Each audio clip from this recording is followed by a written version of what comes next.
Hello बच्चों, स्वागत है आज की क्लास में। आज की क्लास में मैं आपको बांग्लादेश के बारे में पढ़ाऊंगा। इससे पहले मैंने पाकिस्तान के बारे में पढ़ाया था, तो आज बारी है बांग्लादेश की। आज की वीडियो में हम बांग्लादेश की संपूर्ण जानकारी प्राप्त करेंगे। क्लास 12 पॉलिटिकल साइंस चैप्टर 5 समकालीन दक्षिण एशिया। तो चलो बच्चों, आज की क्लास को स्टार्ट करते हैं। सबसे पहले बांग्लादेश के बारे में जान लेते हैं कि बांग्लादेश पहले क्या था और कैसे कैसे बना है। भारत की आज़ादी के बाद, यानी जैसे भारत आज़ाद होता है तो दो क्षेत्रों में मुस्लिम आबादी बहुत ज़्यादा होने के कारण दो अलग अलग क्षेत्रों को भारत से अलग करके पाकिस्तान बनाया गया। यानी जैसे भारत आज़ाद हुआ तो यहाँ पर मुस्लिम आबादी बहुत ज़्यादा थी, तो इसलिए दो अलग अलग क्षेत्रों का निर्माण किया गया। और ये था पूर्व और पश्चिम, यानी ये है पूर्व वाला और यह पश्चिमी पाकिस्तान। ठीक है, आपको समझ है ये वाला टॉपिक। यानी आज़ादी के बाद दो क्षेत्रों में मुस्लिम की आबादी ज़्यादा होने के कारण दो अलग अलग क्षेत्रों को भारत से अलग करके पाकिस्तान बनाया गया। इसमें एक क्षेत्र था पूर्व और एक था पश्चिम। ठीक है, यानी पहला था पूर्व और दूसरा था पश्चिम। ठीक है, यह पूर्वी पाकिस्तान ने 1971 के बाद बांग्लादेश बना है। ये जो पूर्व वाला जो पाकिस्तान था ना बच्चों, ये पूर्व वाला जो पाकिस्तान है यही जाके 1971 में बांग्लादेश बनता है। ठीक है, तो अब आपको पता चला बांग्लादेश कैसे बना। बांग्लादेश पाकिस्तान ही था, पर 1971 के बाद वो क्या बना, बांग्लादेश बना है। ठीक है, अब हम जानेंगे मुख्य समस्या। क्या जानेंगे? मुख्य समस्या कि जो मेन मुद्दा था, मेन जो प्रॉब्लम थी वो आखिर क्या थी पूर्वी पाकिस्तान में। यानी जो पूर्व वाली जो पाकिस्तान है ये वाली, ठीक है, ये पश्चिम वाली है और ये पूर्व वाली है। तो पूर्वी पाकिस्तान में बंगाली भाषा बोलने वाले लोग ज़्यादा थे, पर आज़ादी के बाद ही पश्चिमी पाकिस्तान ने पूर्वी पाकिस्तान के लोगों पर उर्दू भाषा लादने की कोशिश की, जिसका पूर्वी पाकिस्तान के लोगों द्वारा विरोध किया गया। अब जैसे आज़ाद हो गया, दो पाकिस्तान बन गए, एक पूर्वी और एक पश्चिमी। तो जो ये वाला जो है ना पश्चिमी वाला, ये यहाँ पर अपना जो उर्दू भाषा है वो ज़बरदस्ती थोप रहा है। क्या कर रहा है? थोप रहा है।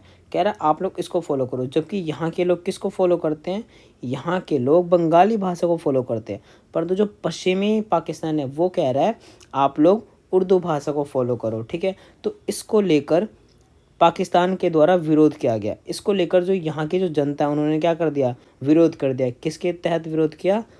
पश्चिमी पाकिस्तान के लिए। ठीक है, क्लियर? यहाँ पर मैंने दोबारा बताता हूँ, देखो इजी है सब कुछ, ध्यान से समझना। पूर्वी पाकिस्तान में बंगाली भाषा फॉलो करते हैं, परंतु पश्चिमी पाकिस्तान जो है उसने बोला कि आप लोग उर्दू भाषा फॉलो करो।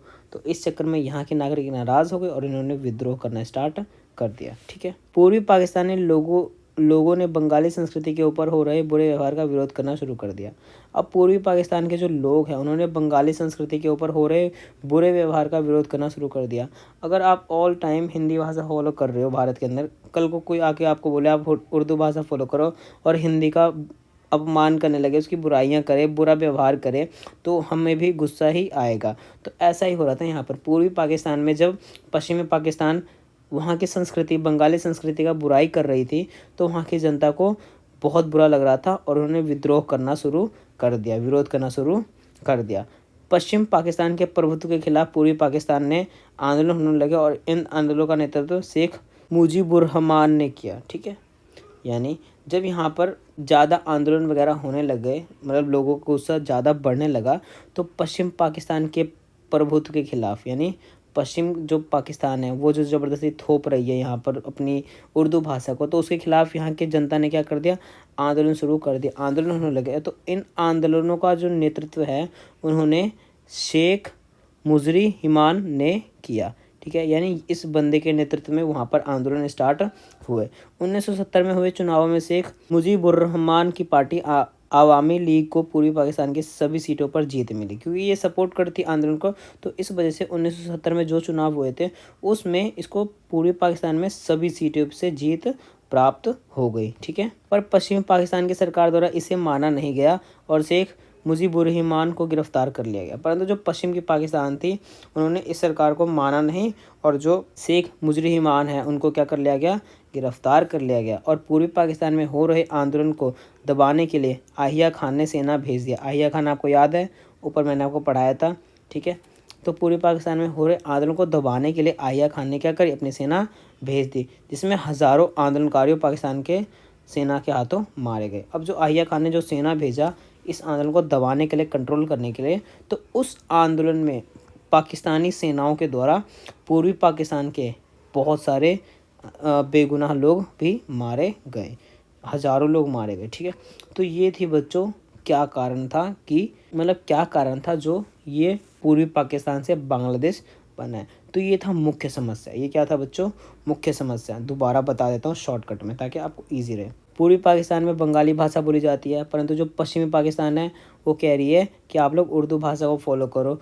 तो इस चक्कर में वो इसको ज़बरदस्ती डाल रही है और यहाँ की जनता ने इसका क्या कर दिया? विरोध कर दिया। ठीक है, पूर्वी पाकिस्तान के जो लोग थे उनकी संस्कृति का क्या कर रहे थे ये लोग, पश्चिम के लोग, पश्चिमी पाकिस्तान मजाक उड़ा रहे थे। तो यहाँ से भी एक रीज़न हुआ, आंदोलन और भड़का। उसके बाद इन लोगों ने क्या कर दिया? पश्चिम के खिलाफ, पश्चिम पाकिस्तान के खिलाफ संपूर्ण रूप से आंदोलन स्टार्ट कर दिया। इसका नेतृत्व किया शेख मुजीबुर रहमान ने किया। इसका नेतृत्व किसने किया? शेख मुजीबुर रहमान ने किया। और 1970 में जो चुनाव हुआ था उसमें इनको संपूर्ण जीत मिली, परंतु जो पश्चिम की सरकार थी, पश्चिमी पाकिस्तान, उन्होंने इस सरकार को नहीं माना और इनको गिरफ्तार कर लिया गया। ठीक है, और इस आंदोलन को दबाने के लिए जो पश्चिम पाकिस्तान है उन्होंने क्या भेज दी? सेना भेज दी और हज़ारों जो लोग थे इसमें बेगुनाह लोग वो मारे गए। तो ये थे बच्चों मेन समस्या। ठीक है, अब हम जानेंगे पूर्वी पाकिस्तान की आज़ादी, यानी अब हम जानेंगे इसकी आज़ादी आखिर हुई कैसे है। ठीक है, अब हम जानेंगे आज़ादी। देश में ऐसी स्थिति होने की वजह से हज़ारों लोग भागकर भारत में आने लगे। अब देश में जब गुंडेगर्दी होने लग गए पूर्वी पाकिस्तान में, इस वाले पाकिस्तान में, तो जो हज़ारों लोग थे ना, क्योंकि हमारा पड़ोसी देश है बांग्लादेश, तो यहाँ से हज़ारों लोग भारत में शिफ्ट होने लग गए। यह सब देखते हुए भारत ने पूर्वी पाकिस्तान की आज़ादी की मांग का समर्थन करना शुरू कर दिया और पूर्वी पाकिस्तान को आर्थिक एवं सैन्य सहायता दी। अब जब भारत ने देखा कितना ये लोग परेशान हो रहे हैं, तो भारत ने भी इस चीज़ का क्या किया? सपोर्ट किया और वहाँ पर हमने समर्थन देना शुरू कर दिया और पूर्वी पाकिस्तान को हमने आर्थिक और सैन्य सहायता दी। आर्थिक यानी पैसों से और सैन्य यानी ताकत से। तो हमने उनकी सपोर्ट करनी। इस मदद की वजह से पश्चिम पाकिस्तान और भारत के बीच युद्ध छिड़ गया। अब जब हम उसकी हेल्प कर रहे हैं पूर्वी पाकिस्तान की, तो ये देखकर पाकिस्तान, जो पश्चिम पाकिस्तान है, उसकी और हमारी युद्ध हो गई यहाँ पर कि आप उसकी हेल्प क्यों कर रहे हो। ठीक है, इस युद्ध में भारत जीता और पूर्वी पाकिस्तान आज़ाद हो गया और एक नया देश बांग्लादेश बना। आपको पता है 1971 में हमारे और पाकिस्तान का युद्ध होता है। ठीक है, तो इस युद्ध में हम लोग जीत जाते हैं और इस तरह जो होता है वो बांग्लादेश बनता है, यानी अब उसका नाम क्या है? बांग्लादेश है। ठीक है, समझ आया आपको? दोबारा बता देता हूँ। जब वहाँ पर हालात ख़राब होने लगे, बहुत ज़्यादा दिक्कतें होने लग गई, तो हज़ारों की संख्या में जो लोग हैं वो कहाँ आने लग गए? भारत आने लग गए। भारत आ रहे थे, तो जब भारत ने देखा कि इतनी समस्या वहाँ पर हो रही है, तो भारत ने पूर्वी पाकिस्तान की हेल्प करनी चाहिए, हेल्प करी भी। हमने इसको सैन्य और आर्थिक रूप से क्या दी? सहायता दे दी। तो इस चक्कर में जो पश्चिम पाकिस्तान, इससे हमारा युद्ध हो गया। ठीक है, युद्ध में पाकिस्तान हार गया और इस तरह पाकिस्तान क्या हो गया? पूर्वी पाकिस्तान वो आज़ाद हो गया और उसका नाम बांग्लादेश पड़ा। ठीक है, तो इस तरह से ये आज़ाद हो। देखो, एक सिंपल वे में अगर मैं बोलूँ कि एक भाषा को लेकर यहाँ पे लड़ाई हुई थी, थोपा जा रहा था ज़बरदस्ती, यहाँ की पब्लिक ने इनकार कर दिया, विद्रोह हुए और उसके बाद लड़ाई झगड़े होकर देश आज़ाद हुआ है, बांग्लादेश का नया नाम पड़ा। अब हम जानेंगे आज़ादी के बाद। क्या जानेंगे? आज़ादी के बाद की कहानी। आज़ादी के बाद बांग्लादेश ने अपना संविधान बनाया और एक धर्मनिरपेक्ष, लोकतांत्रिक एवं समाजवादी देश की घोषणा करी। यानी जैसे बांग्लादेश आज़ाद हो जाता है तो वो अपना एक संविधान बनाती है जो कि धर्मनिरपेक्ष, लोकतांत्रिक और समाजवादी देश की घोषणा करती है। ठीक है, 1975 में शेख मुजीबुर रहमान ने संविधान में परिवर्तन किया और संसदीय प्रणाली की जगह अध्यक्षात्मक शासन प्रणाली अपना ली। अब जिनको गिरफ्तार करवा दिया था पश्चिम पाकिस्तान ने, तो उन्होंने संविधान में क्या किए? थोड़े से परिवर्तन किए और संसदीय प्रणाली की जगह उन्होंने अध्यक्षात्मक शासन प्रणाली अपना ली। शेख मुजीबुर रहमान ने अपनी पार्टी अवामी लीग को छोड़कर सभी पार्टियों को ख़त्म कर दिया। यानी इनकी जो मेन पार्टी थी अवामी लीग, इनको छोड़कर जितने भी पार्टी थे ना बांग्लादेश में, उन सबको क्या कर दिया? ख़त्म कर दिया। इस वजह से देश में तनाव बढ़ा और सेना ने बगावत कर दी। अब इस चक्कर में जो देश है उसमें क्या हुआ ना?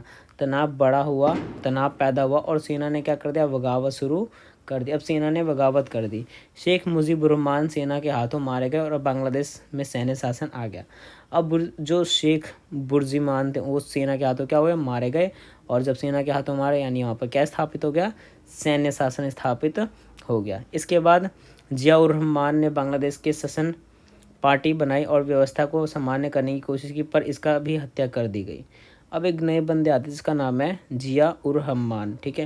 इन्होंने बांग्लादेश में नेशनल पार्टी बनाई। क्या पार्टी बनाई, नेशनल पार्टी बनाई और व्यवस्था को सामान्य करने की कोशिश करी, परंतु इसको भी मार दिया गया, ठीक है। जिया उर रहमान के बाद फिर से HM इरशाद के नेतृत्व में सैन्य शासन आ गया, यानी इनके बाद इनकी जब हत्या हो गई तो फिर से इरशाद नामक एक व्यक्ति आते हैं, उनके हिसाब से फिर से क्या आ जाता है, यहाँ पर सैन्य शासन आ जाता है। छात्रों द्वारा इस शासन का विरोध किया गया और 1990 में, अब जो छात्र है, जो स्टूडेंट है, वो इस चीज़ का क्या कर रहे हैं, यहाँ पर विरोध करते हैं और 1990 में सैन्य शासन खत्म हो जाता है। 1990 में आकर ये सैन्य शासन खत्म हो जाता है। इसके बाद लोकतंत्र की स्थापना की गई और 1991 के बाद से बांग्लादेश में लोकतंत्र है, ठीक है बच्चों। समझ आया? मैं आपको दोबारा ये चीज़ें समझा देता हूँ, बहुत ईजी है, आप आराम से समझो, ठीक है। अब देखो मैं बता रहा हूँ आज़ादी के बाद क्या क्या हुआ यहाँ पर। जैसे बांग्लादेश आज़ाद हो गया, सब चीज़ें हो गई नॉर्मल, तो आज़ादी के बाद उन्होंने संविधान एक बनाया। संविधान बनाने के बाद 1975 में जो शेख मुजीबुर रहमान थे, उन्होंने संविधान में क्या कर दिया, परिवर्तन कर दिया। उन्होंने संसदीय प्रणाली छोड़कर अध्यक्षात्मक शासन को अपना लिया, ठीक है। उसके बाद हमने देखा शेख मुजीबुर रहमान ने अपनी पार्टी अवामी लीग को छोड़कर जितनी पार्टी थी उसको क्या कर दिया, ख़त्म कर दिया। यह देखकर जो सैनिक थे, सैनिक ने बगावत कर दिया, यानी ये सब देखते हुए सेना ने क्या कर दिया, बगावत कर दिया और शेख मुजीबुर रहमान को मार दिया गया। किसने मारा, सेना के हाथों मार दिया गया, ठीक है। अब इसके बाद वहाँ पर क्या स्थापित हो गया, सैन्य शासन स्थापित हो गया। क्या स्थापित हो गया, सैन्य शासन आ गया। इसके बाद जिया उर रहमान ने बांग्लादेश की नेशनल पार्टी बनाई। एक इन्होंने नेशनल पार्टी बनाई, परंतु इनकी भी क्या कर दी गई, हत्या कर दी गई। इसके बाद इरशाद आते हैं। कौन आते हैं, इरशाद आते हैं और इनके नेतृत्व में वहाँ पर फिर से क्या स्थापित हो गया, सैन्य शासन स्थापित हो गया। छात्रों ने इसका क्या किया, खुला विरोध किया 1990 में। छात्रों ने क्या किया, इसका खुला विरोध किया 1990 में और यहाँ का सैन्य शासन को समाप्त किया, यानी छात्रों द्वारा यहाँ के सैन्य शासन को क्या कर दिया गया, समाप्त कर दिया गया। और इसके बाद से अब तक यानी 1991 से लेकर अब तक वहाँ पर क्या स्थापित है, लोकतंत्र स्थापित है। तो बच्चों आज की क्लास को यहीं पर एंड करते हैं। जिस किसी को आज की वीडियो थोड़ी सी भी डाउटफुल लगी हो वो वीडियो को पीछे करके आराम से देख लेना, सब कुछ क्लियर हो जाएगा।